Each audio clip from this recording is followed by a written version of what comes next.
نحمده ونصلي ونسلم على رسوله النبي الكريم وعلى آله وصحابه أجمعين. اللهم صل على سيدنا ومولانا محمد وعلى آل سيدنا ومولانا محمد وبارك وسلم صلاة وسلاما كثيرا كثيرا. توفیق الہی اپنے مرشد پاک کی برکت سے عشاء کی اس نشست میں حضرت اقدس مفتی عبدالرؤوف صاحب سکھروی دامت برکاتہم کی کتاب 40 گناہ کا درس چل رہا ہے. میاں بیوی کے حقوق پر بات چل رہی تھی کہ شوہر اور بیوی کا رشتہ ایسا ہے کہ جس میں شریعت نے ایک دوسرے کے حقوق کو وابستہ کیا ہے. اب ہر شخص کو چاہیے کہ بیوی شوہر کا حق ادا کرے اور شوہر بیوی کے حق ادا کرے، لیکن جہاں پر انسان کی انا آ جاتی ہے اور اس انا کی وجہ سے انسان یہ تو چاہتا ہے کہ میرا حق مجھے مل جائے لیکن میں کسی کا حق ادا نہ کروں، تو پھر اس رشتے کے اندر دراڑ آتی ہے، اس رشتے کے اندر کمزوری آتی ہے، اور وجہ اس کی انسان کی انا ہوتی ہے. کہیں پر بیوی کی انا ہوتی ہے، کہیں پر شوہر کی انا ہوتی ہے، اور کہیں پر دونوں کی انا ہوتی ہے. اور یہ آج کا جو زمانہ ہے، یہ سوشل میڈیا کا زمانہ، اس نے اس رشتے کو اور زیادہ کمزور کیا ہے. اور اس کی وجہ یہ ہے کہ اس سوشل میڈیا کی جو دنیا ہے، اس پر ہر انسان نے اپنی ایک مصنوعی دنیا کو آباد کر رکھا ہے جس کا حقیقت سے تعلق نہیں ہے. وہ فیس بک کی دنیا ہے، وہ انسٹاگرام کی دنیا ہے، وہ ٹک ٹاک کی دنیا ہے، ایک دنیا کو آباد کر رکھا ہے. اور ہر آدمی اس مصنوعی دنیا کی وجہ سے حقیقی دنیا سے اور حقیقی رشتوں سے دور ہو رہا ہے. یہی وجہ ہے کہ شوہر کی بھی ایک دنیا آباد ہے، بیوی کی بھی ایک دنیا آباد ہے. اب ایک ہی کمرے میں رہتے ہوئے، ایک ہی مکان کی چھت کے نیچے رہتے ہوئے دونوں ایک دوسرے سے دور ہوتے ہیں. یعنی جسمانی اعتبار سے قریب ہیں لیکن ذہنی، فکری، قلبی اعتبار سے دونوں ایک دوسرے سے دور ہیں، کیونکہ اپنے اس موبائل فون کو چھوڑنے کے لیے آمادہ نہیں ہیں. اور آج اس موبائل فون نے جتنے فتنے برپا کیے، اس سے پہلے کبھی ایسے فتنے نہیں تھے. تو اس موبائل فون کی وجہ سے، سوشل میڈیا کی وجہ سے اتنے فتنے آج ہمیں نظر آتے ہیں. یہی وجہ ہے کہ مہنگائی، گرانی آج ایک عذاب کی صورت میں، آسیب کی صورت میں مسلط ہے. ہر مہینے انسان کو فکر ہوتی ہے کہ وہ بجلی کے بل کیسے بھرے گا، گیس کے بل کیسے بھرے گا، بچوں کی اسکول کی فیس، علاج، معالجہ، راشن، ایک لمبی فہرست ہے. ہر مہینے کا یہ ٹینشن ہر آدمی کو ہے. کس وجہ سے؟ مہنگائی کی وجہ سے، گرانی کی وجہ سے کہ آمدنی کم ہے اور اخراجات زیادہ ہیں، وسائل کم ہیں اور اس کا بوجھ زیادہ ہے. لیکن ان تمام چیزوں کے درمیان میں بے حیائی ایسی چیز ہے، وہ سستی ہے. آپ دیکھ لیں انٹرنیٹ کے کتنے سستے سستے پیکیج ہیں. وہ سستی ہے کہ لوگوں کو اس کام کی طرف ایسا لگا دو کہ اسے نہ کھانے کی فکر ہو، نہ پینے کی فکر ہو، نہ کسی اور چیز کی فکر ہو، نہ رشتوں کی فکر ہو، اور وہ بس اس سوشل میڈیا میں لگا رہے. اور ایسا ہو رہا ہے. یعنی ایک زمانہ تھا کہ لوگ شطرنج کھیلتے تھے، گجفہ کھیلتے تھے، اور اس شطرنج کھیلنے میں ایسے مگن ہوتے تھے اور ایسے واقعات کتابوں کے اندر موجود ہیں کہ آ کر اطلاع دی جاتی کہ جی آپ کے گھر میں آپ کا بچہ بیمار ہے. کہا جی اچھا آتے ہیں. پھر اطلاع دی جاتی طبیعت زیادہ خراب ہے. کہا اچھا آتے ہیں. پھر کہا یہ طبیعت بہت زیادہ بگڑ رہی ہے، کہا آتے ہیں، اور پھر اطلاع ملی کہ اس کا انتقال ہو گیا، اچھا آتے ہیں، کہا کہ اب تو اس کا غسل کفن بھی ہو گیا، نماز جنازہ تیار ہے، کہا کہ آتے ہیں۔ یعنی اس شطرنج میں اتنے مگن ہوتے تھے کہ لخت جگر وہ چلا گیا، دل کا ٹکڑا چلا گیا، دل کا پھل چلا گیا، لیکن اس کھیل سے اسے فرصت نہیں تھی، اس پہ اتنا مگن ہے۔ تو اس سے کہیں زیادہ آج جو بربادی ہے وہ آج اس سوشل میڈیا کی بربادی ہے کہ ایک ہی جگہ پر بیٹھ کر یہ چیز انسان کی خلوت کو جلوت میں بدل دیتی ہے، جلوت کو خلوت میں بدل دیتی ہے۔ آپ دیکھیں کہ ایک کمرے میں باپ ہے، بیٹا ہے، بہن بھائی ہے، ماں باپ ہے، لیکن اب ایک بہت اچھا ماحول ہے کہ انسان کی جلوت اور بڑی اچھی جلوت کے اتنے قربت کے رشتے موجود، لیکن ہر آدمی کے ہاتھ میں ایک موبائل فون ہے اور اس نے سب سے بیگانہ ہو کر اس میں مشغول ہے۔ اس کو نہیں پتا باپ کہاں بیٹھا ہے، باپ کو نہیں پتا کہ بیٹا کہاں بیٹھا ہے، نہیں۔ اور اسی طرح سے اب یہ تھا جلوت کو خلوت میں بدل دیا، اور جب آدمی تنہائی کے اندر ہے، خلوت کے اندر ہے، اس تنہائی میں کوئی اس کے پاس نہیں ہے، لیکن یہ موبائل فون یہ برا ساتھی ایسا ہے کہ اس نے اس کی خلوت کو برباد کر دیا۔ اب ساری دنیا کی بے حیائی اس کی اسکرین کے اوپر موجود ہے، اب وہ خلوت نہ رہی۔ تو اس لیے اصل انسان کی زندگی میں جو خوشی آتی ہے ان مصنوعی چیزوں سے نہیں آتی، گیجٹ سے نہیں آتی۔ خوشی کا اللہ نے جو ایک نظام بنایا ہے نا، وہ انسان کو انسان سے خوشی ملتی ہے، انسان کے دکھ درد کو بانٹتا ہے۔ آج کیا ہے کہ صبح اٹھو اور جتنے بھی کانٹیکٹ اس کے اندر ہیں موبائل میں، بس صبح ایک دعا کا، ایک سلام کا میسج بھیج دو۔ اب یہ کیا ہے؟ مصنوعی چیز ہے، حقیقی چیز نہیں ہے، مصنوعی۔ اب اس کے بعد میں جب کسی بھائی مسلمان کا آمنا سامنا ہو، یا بھائی مسلمان تو دور کی بات ہے نا، گھر کے اندر ہی رہتے ہوئے کہ ماں سے سامنا ہوا، باپ سے سامنا ہوا، کسی بھائی سے سامنا ہوا، وہاں سلام زبان پہ نہیں آتا۔ حالانکہ یہ سلام کرنے کا موقع تھا، ماں کو سلام کرتا، باپ کو سلام کرتا، ان کی خیریت پوچھتا، تو اس پہ کتنا اللہ راضی ہوتا، کتنا اللہ کی نظر کرم ہوتی۔ لیکن یہاں پہ سب کچھ بھول گیا۔ تو پھر وہ جو 1000 سلام جو صبح بھیجے تھے، 1500 کانٹیکٹ پہ جو بھیجے تھے، اس کا فائدہ کیا ہوا؟ کیونکہ عمل میں تو وہ چیز موجود نہیں ہے۔ یہی وہ چیز ہے جس کو مصنوعی کہا جاتا ہے، کہ جس کا حقیقت سے کوئی تعلق نہیں ہے، نہ اس میں کوئی اجر و ثواب ہے، نہ اس کے اندر کوئی فائدہ ہے، سوائے اس کے کہ اپنے وقت کو ضائع کرنا اور دوسروں کے وقت کو ضائع کرنا۔ جبکہ شریعت نے کسی کی مزاج پرسی اس کو بڑا درجہ دیا ہے، بڑا اہم عمل ہے، کہ اللہ کے حبیب صلی اللہ علیہ وسلم نے فرمایا کہ جو شخص کسی کی مزاج پرسی کے لیے جاتا ہے، موبائل پہ نہیں کہ میسج بھیج دیا بس ٹھیک ہے، چل کر جاتا ہے، آپ نے فرمایا کہ یہ چل کر جانا اس کا جنت کے باغ میں ہے، جانا بھی جنت کے باغ میں اور آنا بھی جنت کے باغ میں۔ اور اگر یہ صبح گیا تو شام تک، اور شام کو گیا تو صبح تک، 70,000 فرشتے اس کے لیے استغفار کرتے ہیں۔ کتنا بڑا عمل ہے۔ لیکن آج اس موبائل فون کی وجہ سے وہ امریکہ، برطانیہ اور آسٹریلیا اور کینیڈا والوں کو تو خیال ہے، وہاں تو میسج چلے جاتے ہیں، لیکن جو ایک بیچارہ غریب پاس کا رشتہ دار، ایک پڑوسی، اس کی کوئی خیریت نہیں پوچھتا۔ یہی تو مصنوعی دنیا ہے جس نے رشتوں کے تقدس کو توڑ دیا، پامال کر دیا، ایک دوسرے سے دور کر دیا۔ تو ان رشتوں کے اندر جوڑ پیدا کرنے کا طریقہ یہی ہے، اس مصنوعی دنیا سے نکل کر ان رشتوں کی حقیقت کو سمجھنا چاہیے اور انہیں نبھانا چاہیے۔ اور اگر ہم نے اب فکر نہ کی تو پھر ایک وقت ایسا بھی آئے گا کہ جب ماں باپ سر پکڑ کر روئیں گے، لیکن اس وقت رونے کا فائدہ کچھ نہیں ہوگا۔ اس لیے یہ وقت ہے کہ اپنی اولاد کو سنبھالا جائے۔ تو میاں بیوی کے حقوق پر کل بات چل رہی تھی، اسی طرح بیوی سے مہر معاف کرانے پر بات چل رہی تھی کہ بھئی وہ تو ایک شوہر کے ذمہ قرض ہے،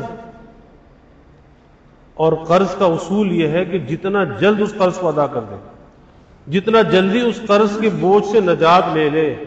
اور یہ کوئی مردانگی کی بات نہیں ہے کہ جی بیوی سے کہے جی حق مہر معاف کر دو، بھلا اگر اس نے معاف بھی کر دیا، شریعت کہتی ہے اس کی معافی کا اعتبار نہیں، عورت کی معافی کا اعتبار نہیں، اس لیے آپ اس کا مہر اس کے ہاتھ پہ رکھ دیجئے، اس سے کہیے کہ آپ استعمال میں لائیں، اگر پھر بھی دل نہ چاہے تو واپس کر دینا، پھر کوئی واپس نہیں کرتا۔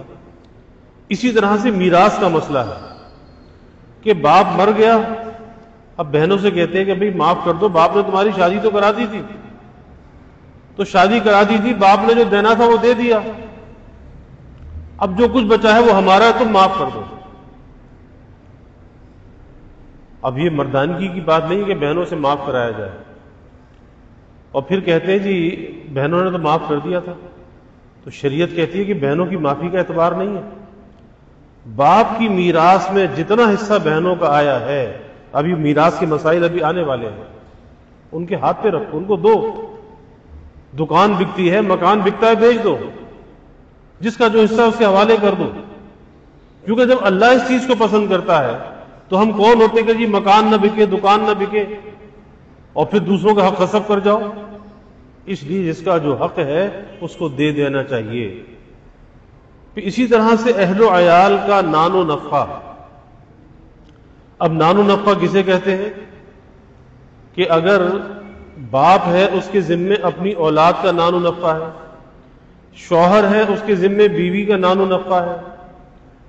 اب نان و نفع یہ ہے کہ اس کا کھانا پینا، کپڑا، اس کے رہنے کا مکان، اور جو اللہ نے شوہر کو حیثیت دی ہے اپنی حیثیت کے مطابق ان کے ساتھ بھلائی کا، خیر خواہی کا معاملہ کرے، اور ان کے نان و نفع کا خیال رکھے، اس کے اندر کوئی قلت نہ کرے، کمی نہ کرے۔ تو فرماتے ہیں کہ شادی کے بعد بیوی کا نان و نفع شوہر کے ذمے لازم ہوتا ہے، اسی طرح بچوں کا نفقہ بھی باپ کے ذمے ہوتا ہے، یعنی عرف کے مطابق کھانے پینے، لباس اور رہائش اور بقدر ضرورت تعلیم کے اخراجات باپ کے ذمے لازم ہوتے ہیں۔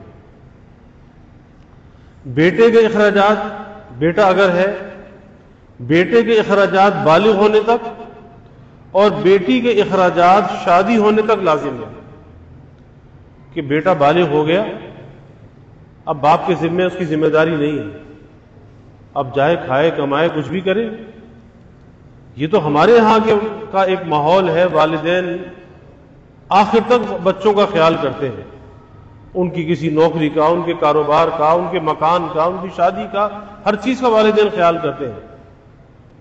لیکن ذرا یورپ کے معاشرے کے اندر دیکھیں وہاں پہ کیا ہوتا ہے کہ جہاں پر وہ بچہ 17 سال کا ہوا، کہا کہ میاں نکلو جاؤ گھر سے بھی نکال دیتے ہیں، پھر وہ کہیں جا کر میونسپل سے مکان کرائے کا لیتا ہے، اپنے کہیں پہ نوکری کرتا ہے، نوکری بھی کرتا ہے، پڑھتا بھی ہے، اور یوں اپنا گزر بسر کر کے اپنے پیروں پہ کھڑا ہو جاتا ہے۔ تو ہمارے یہاں کے والدین تو اپنی اولاد پر بڑے مہربان ہوتے ہیں، یعنی کس درجے اپنی اولاد کا درد رکھتے ہیں دل کے اندر کہ بھئی ان کے مستقبل کا فکر، ان کی اولاد کے مستقبل کا فکر۔ تو پھر اولاد کو بھی چاہیے کہ جب والدین اللہ نے ایسے لیے تو بھئی ان والدین کی خدمت بھی تو کرو، ان والدین کو راضی بھی تو کرو۔ نہیں، یہاں پہ معاملہ اس کے عکس نظر آتا ہے کہ جن والدین نے پال پوس کر بڑا کیا، جوان کیا، تعلیم دلائی، سب کچھ کیا، اب زندگی میں کہتے جی ہمیں ہمارا حصہ دے دو، آپ کی پراپرٹی میں، آپ کے کاروبار میں جو حصہ ہے وہ ہمیں دے دو، حالانکہ زندگی میں مانگنے کا حق نہیں ہے، اولاد زندگی میں نہیں مانگ سکتی۔ یہ الگ بات ہے کہ والدین اپنی زندگی میں اپنی جو وسائل ہیں ان کے پاس اس کو تقسیم کر دیں اپنی اولاد کے درمیان، تو والدین کو تو اختیار ہے، لیکن اولاد کو یہ اختیار نہیں ہے کہ وہ والدین سے تقاضا کرے کہ جی حصہ دو، اور اگر والدین نہ دیں تو گھر میں فساد ہے، جینا حرام ہے۔ تو یہ دیکھنا چاہیے اب یہ کیا چیز ہے کہ شریعت سے رہنمائی نہیں دیتے۔ شریعت تو یہ کہتی ہے بھائی تم بالغ ہو نا، اب جاؤ کام کرو، اپنا کھاؤ، اپنا کماؤ، اپنا گزارا، اپنا گزر بسر خود کرو۔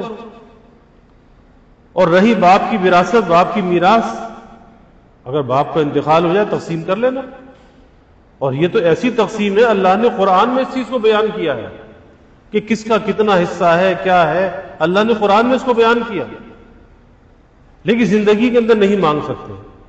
تو لڑکے کے لیے نان و نفقہ کب تک ہے؟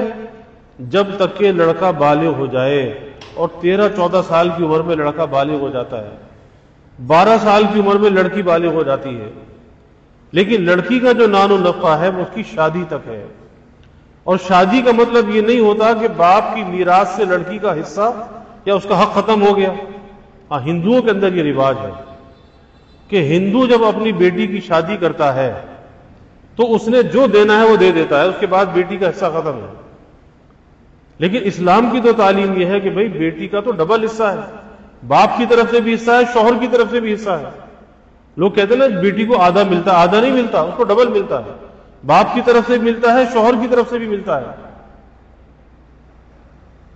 اب اگر کوئی شخص بیوی بچوں کے نفقہ صحیح طریقے سے ادا نہ کرے اور بخل اور کنجوسی سے کام لے اور انہیں اتنا نفقہ بھی نہ دے جس سے وہ اطمینان کے ساتھ گزارا کر سکے، تو یہ بیوی بچوں کی حق تلفی ہے، اور تطفیف میں داخل ہو کر، یعنی بات تطفیف پر چل رہی ہے کہ جو ناپ تول میں کمی کرنے کا گناہ ہے وہی گناہ یہاں پر بھی ہے، تو یہ بھی تطفیف میں داخل ہے اور یہ ناجائز ہے اور گناہ ہے۔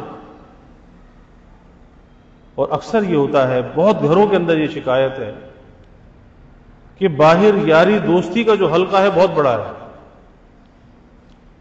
اب باہر تو آدمی یاری دوستیاں نبھاتا ہے، جیب باہر خالی کر کے آتا ہے، گھر میں بیوی تقاضا کرتی ہے، اور بچے کے دودھ کا ڈبہ نہیں ہے، بچے کے پیمپر نہیں ہے، فلاں چیز نہیں ہے۔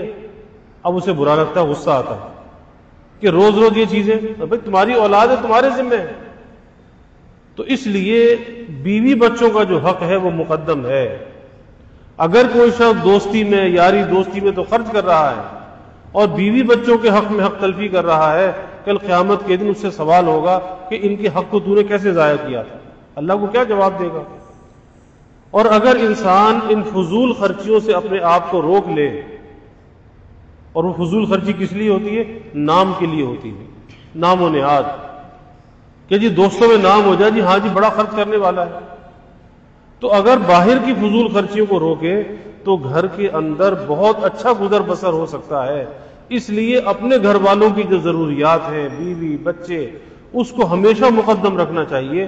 اور حدیث شریف میں یہاں تک آتا ہے کہ ایک آدمی اللہ کے راستے میں 1 درہم صدقہ کرتا ہے اور 1 درہم اپنے بچوں پر خرچ کرتا ہے، تو بظاہر تو یہ لگتا ہے کہ بھئی اللہ کے راستے میں جو درہم صدقہ کیا اس کا ثواب زیادہ ہونا چاہیے۔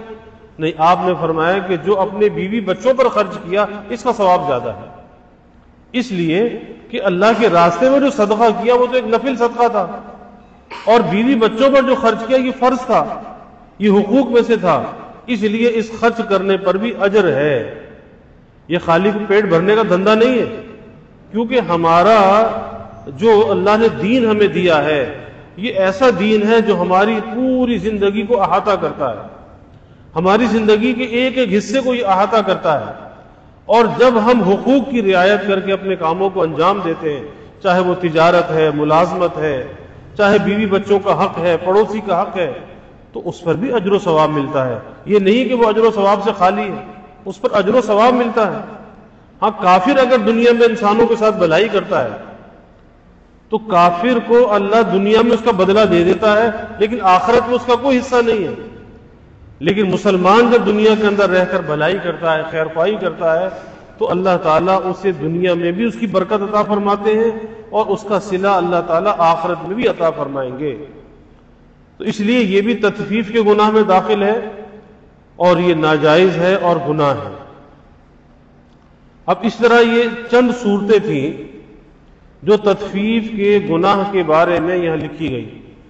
اب آدمی اس کو سامنے رکھ کر سوچ سکتا ہے کہ کہاں کہاں کس کا کیا حق ہے اور کہاں کہاں کس کی حق تلفی ہو رہی ہے۔ جہاں بھی کسی کا حق ضائع ہوتا ہو تو وہاں پر یہی چیز سامنے آئے گی کہ بھئی یہ حق تلفی تطفیف میں داخل ہے، اور تطفیف جو ہے بہت بڑا گناہ ہے۔ کسی کے حق کو ضائع کرنا، کسی کا حق پورا ادا نہ کرنا، اور اس کی بہت سی مثالیں گزری کہ ملازم نے سارا مہینہ محنت کی لیکن اس کی تنخواہ وقت پہ نہ دینا، تنخواہ کو ٹال دینا، تنخواہ میں سے کاٹ لینا وغیرہ وغیرہ، یا بیوی بچوں کے نفقے کو پورا ادا نہ کرنا۔ اس لیے اس دنیا میں رہ کر انسان اگر حقوق کا خیال رکھے اور حقوق کی ادائیگی میں حدود کا خیال رکھے کہ ساری شریعت کا اگر نچوڑ اور خلاصہ دو لفظوں کے اندر بیان کیا جائے تو وہ کیا ہے؟ وہ حفظ حدود ہے، ادائے حقوق اور حفظ حدود، کہ بھئی اللہ کا جو حق ہے اس کے حق کو ادا کرو لیکن شریعت کی حدود میں رہ کر ادا کرو، بندوں کا جو حق ہے وہ بھی ادا کرو لیکن شریعت کی حدود میں رہ کر ادا کرو۔ بس جس نے ان دو چیزوں کو سمجھ لیا کہ حق کو ادا بھی کرنا ہے لیکن شریعت کی حدود میں رہ کر ادا کرنا ہے، یہ شخص اپنی زندگی کو کامیاب بنا لیتا ہے اور اس کے ساتھ اپنی آخرت کو بھی کامیاب بنا لیتا ہے۔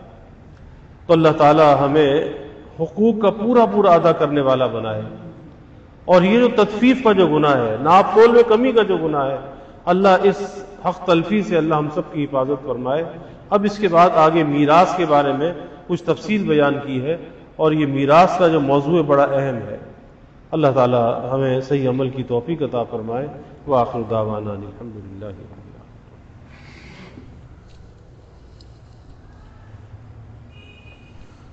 الحمدللہ رب العالمین والعاقبۃ للمتقین والصلاة والسلام علی اشرف الانبیاء والمرسلین۔ اللہم صل علی سیدنا و مولانا محمد وعلی آل سیدنا و مولانا محمد وبارک وسلم۔ ربنا آتنا فی الدنیا حسنہ وفی الآخرۃ حسنہ وقنا عذاب النار۔ ربنا اتمم لنا نورنا واغفر لنا انک علی کل شیء قدیر۔ اللہم اعنا علی ذکرک وشکرک وحسن عبادتک۔ اللہم وفقنا لما تحب وترضى من القول والعمل والفعل والنیت والہدى انک علی کل شیء قدیر۔ اللہم ارزقنا حبک وحب حبیبک صلی اللہ علیہ وسلم۔ اللہم ارزقنا شہادۃ فی سبیلک واجعل موتنا ببلد رسولک۔ یا اللہ یا رحمان یا رحیم یا کریم یا ارحم الراحمین یا اکرم الاکرمین۔ یا اللہ ہمارے گناہوں کو معاف فرما، یا اللہ ہماری خطایا سے درگزر فرما، یا اللہ اپنی محبت معرفت عطا فرما، اپنی رضا والی زندگی یا اللہ نصیب فرما، رضا والے کاموں کی یا اللہ توفیق عطا فرما، یا اللہ ظاہری باطنی ہر قسمی ترقیات عطا فرما، یا اللہ ادائے حقوق اور حفظ حدود کی ہمیں توفیق عطا فرما، یا اللہ خلق خدا کا پورا پورا حق ادا کرنے والا بنا، اور یا اللہ جو اب تک ہم سے حقوق کی ادائیگی میں یا اللہ کوتاہی ہوئی، اے اللہ اس کی تلافی کا ہمیں فکر عطا فرما، آخرت کی پکڑ سے یا اللہ، قبر کے عذاب سے یا اللہ، میدان حشر کی رسوائی سے اے اللہ ہماری حفاظت فرما۔ یا اللہ جس کا جو حق ہے وہ دنیا میں ادا کرا دے، یا اللہ آخرت کے بوجھ سے، قبر کے بوجھ سے یا اللہ ہماری حفاظت فرما۔ یا اللہ ہم کمزور ہیں، ضعیف ہیں، یا اللہ کسی قسم کی یا اللہ تیری ناراضگی کو، عذاب کو، سختی کو یا اللہ ہم برداشت نہیں کر سکتے۔ یا اللہ ہم سے عفو درگزر کا معاملہ فرما، یا اللہ عفو درگزر کا معاملہ فرما۔ یا اللہ سب کے حقوق ہم سے ادا کرا دے، آخرت کے یا اللہ بوجھ سے ہمیں بچا لے۔ یا اللہ تیری ناراضگی سے، تیرے غصے سے، تیری پکڑ سے، تیرے عذاب سے، تیری سزا سے یا اللہ تیری پناہ چاہتے ہیں۔ اے اللہ تو ہمیں اپنی پناہ میں لے لے، اپنی حفاظت میں یا اللہ لے لے۔ یا اللہ سب کے علم میں، عمل میں، رزق میں خوب خیر و برکت فرما۔ یا اللہ کبھی کسی کو مخلوق کا محتاج نہ بنا۔ یا اللہ ہمیشہ اپنے در کا سائل اور بھکاری بنا، اپنے در کا منگتا اور سوالی بنا، اپنے غیر سے ہماری امیدوں کو قطع فرما، اپنی ذات عالی کا یقین ہمارے دلوں میں پیدا فرما۔ یا اللہ ہر امید کو تیری ذات سے وابستہ کرنے والا بنا۔ یا اللہ ایمان کی ترقی، اعضاء کی سلامتی عطا فرما۔ ہر محتاجی سے، معذوری سے یا اللہ ہماری حفاظت فرما۔ یا اللہ ہمارے ملک پر اپنی رحمتوں کا نزول فرما۔ یا اللہ اس ملک کو امن کا، سلامتی کا گہوارہ بنا۔ یا اللہ جو اس ملک میں انتشار اور افتراق پھیلانا چاہتے ہیں، یا اللہ جو اس ملک کو کمزور کرنا چاہتے ہیں، اے اللہ تو ایسے لوگوں کو نشان عبرت بنا کہ اپنے کردار تک پہنچا۔ یا اللہ ایسے لوگوں کو بے نقاب فرما، ایسوں کے وجود سے اس ملک کو پاک فرما۔ یا اللہ اس ملک کی تا قیام قیامت حفاظت فرما، اس ملک میں رہنے والوں کی یا اللہ حفاظت فرما۔ یا اللہ مہنگائی کے، گرانی کے عذاب سے نجات عطا فرما۔ سب کے گزر بسر کو یا اللہ آسان فرما، سب کے سفید پوشی کے بھرم کو یا اللہ قائم فرما۔ کسی کو مخلوق کے آگے رسوا نہ فرما، مخلوق کے آگے سوال کی ذلت سے بچا۔ عزت آبرو والی زندگی عطا فرما، ستاری والی زندگی عطا فرما۔ اپنی غیبی مدد کو یا اللہ شامل حال فرما۔ یا اللہ ہماری اس مسجد کی توسیع اور تعمیر کے مرحلے کو آسان فرما، دار القرآن کا قیام آسان فرما۔ یا اللہ اس کے مغربی سمت کے مکانات کا حصول بھی آسان فرما۔ یا اللہ اس کی ہر ضرورت کو از غیب پورا فرما، ہر کام میں آسانیوں کا معاملہ فرما، ہر قسم کے موانعات سے، رکاوٹوں سے حفاظت فرما۔ یا اللہ جو بھی اس کے معاونین ہیں، خادمین ہیں، جس نوع سے بھی تعاون کرنے والے، خدمت کرنے والے، یا اللہ انہیں دنیا آخرت میں اس کا صلہ عطا فرما، دارین کی بھلائیاں عطا فرما، ان کی نسلوں کو بھی شاد و آباد فرما۔ یا اللہ اپنی رحمتوں کا، برکتوں کا، راحتوں کا نزول فرما، زحمتوں کو یا اللہ دور فرما۔ یا اللہ ہمیں عافیت دارین عطا فرما۔ ربنا تقبل منا انک انت السمیع العلیم وتب علینا انک انت التواب الرحیم وجزا اللہ عنا محمدا صلی اللہ علیہ وسلم معه وآلہ وصلی اللہ تعالی وسلم علی النبی الکریم آمین برحمتک یا